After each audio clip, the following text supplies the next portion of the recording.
বন্ধুরা, welcome to S story. S স্টোরিতে তোমাদেরকে স্বাগত। আমি সুদীপ্তা তোমাদের সাথে একটা নতুন গল্প নিয়ে চলে এসেছি। তো গল্পটার নাম হলো ব্যাঙের দল। জানতে হলে শুনতে থাকো। আশা করি তোমাদের অনেক ভালো লাগবে। এটা একটা ছোট্ট একটা গল্প, খুবই ছোট্ট গল্প। তোমরা শুনতে থাকো, তোমাদের খুবই ভালো লাগবে। বেশি কথা না বলেই গল্পটি শুরু করব। স্টার্ট।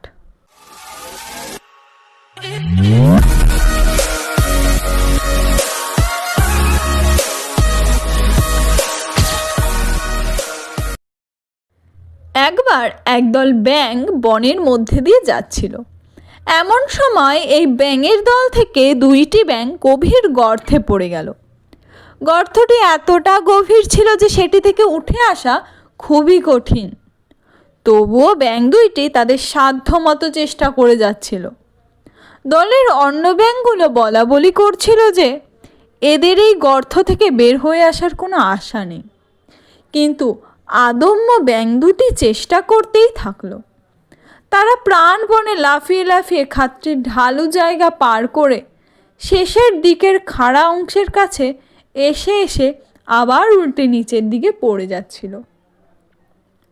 তখন ওপরে থাকা বাকি ব্যাঙগুলো চিৎকার করে তাদের বলছিল যে তোমরা কিছুতেই ওপরে উঠতে পারবে না, এটি খুবই বড় গর্ত, এখান থেকে উঠে আসা কোনোভাবেই সম্ভব নয়। তাদের কথাগুলো এমন ছিল যেন তারা বলতে চাইছে শুধু কষ্ট করে লাভ নেই, আশা ছেড়ে দিয়ে মৃত্যুকে স্বীকার করে নাও, কষ্ট থেকে মুক্তি পাও। দুইটি ব্যাঙের মধ্যে একটি তাদের কথায় কান দিল এবং গর্তের ওপরের দিকে ওঠা বাদ দিয়ে আরও গভীরের দিকে লাফিয়ে পড়ে মরে গেল। কিন্তু দ্বিতীয় ব্যাঙটি আরও উদ্যম নিয়ে লাফাতে লাগলো, আর ওপরে থাকা ব্যাঙেরা আরও জোরে জোরে চিৎকার করে বলতে লাগলো, এই বৃথা কষ্ট করো না, মৃত্যুকে সহজ করো। কিন্তু ব্যাঙটি অবশেষে উপরে উঠে এলো। ওপরে ওঠার পর ব্যাঙটি যা বলল তাতে দলের সবাই অবাক হয়ে তাকিয়ে রইল।